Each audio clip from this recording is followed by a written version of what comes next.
Students, आज के इस वीडियो लेक्चर में हम लोग 10th क्लास के चैप्टर सर्कल्स के एक्सरसाइज 10.2 से क्वेश्चन नंबर 10 करेंगे।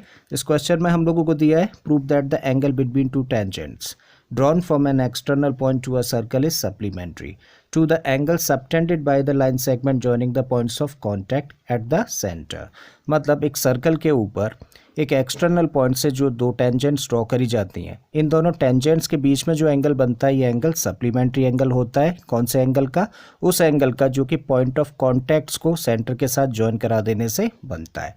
मतलब हम लोगों को प्रूव करना है कि एंगल P और एंगल O ये दोनों एंगल्स कैसे हैं? सप्लीमेंट्री एंगल्स हैं।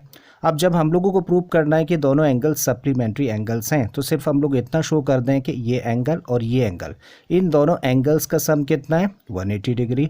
और अगर इन दोनों एंगल्स का सम 180 डिग्री है तो दोनों एंगल्स कैसे हो जाते हैं? सप्लीमेंट्री एंगल्स हो जाते हैं। ठीक है, तो यही चीज़ हम लोग करने जा रहे हैं। अब क्वेश्चन को हम लोग स्टार्ट कर रहे हैं यहाँ से। ये क्या है? एक टेंजेंट है। तो ए क्या है? पॉइंट ऑफ कांटेक्ट, और ए ओ पॉइंट ऑफ कांटेक्ट से पास होती है रेडियस।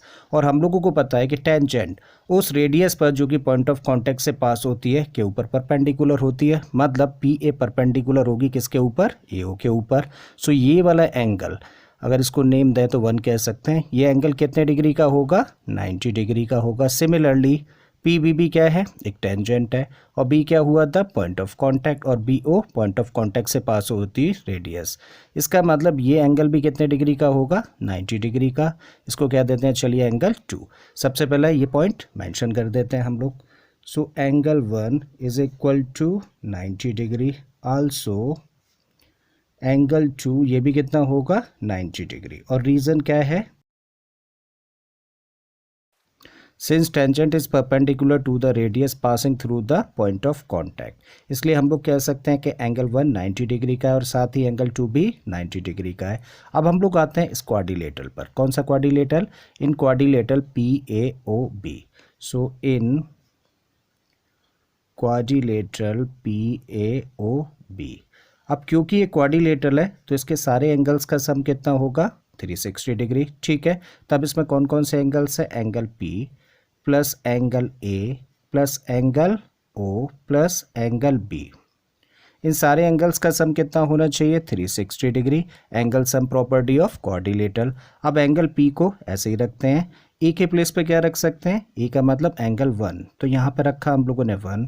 एंगल O ऐसे ही रखिए। और B का मतलब क्या है? Angle 2 and this equal to 360 degree. अब एंगल P, एंगल 1 कितना है? 90 डिग्री। एंगल O ऐसे ही रखिए। और एंगल 2 कितना है? That is also 90 degree. So this equal to 360। अब 90 और 90 कितना हो गया? 180। So angle P plus angle O plus 180 degree equal to what? 360 degree. अब 180 को ट्रांसपोज कर देते हैं तो angle P plus angle O कितना हो गया? 360 डिग्री। और इसको ट्रांसपोज करेंगे तो ये माइनस में आएगा। ठीक है, तो क्या निकल के आ गया? Angle P plus angle O equal to 180 degree. ठीक है, तो हम लोगों ने शो कर दिया कि this angle plus this angle दोनों का सम कितना है? 180 डिग्री।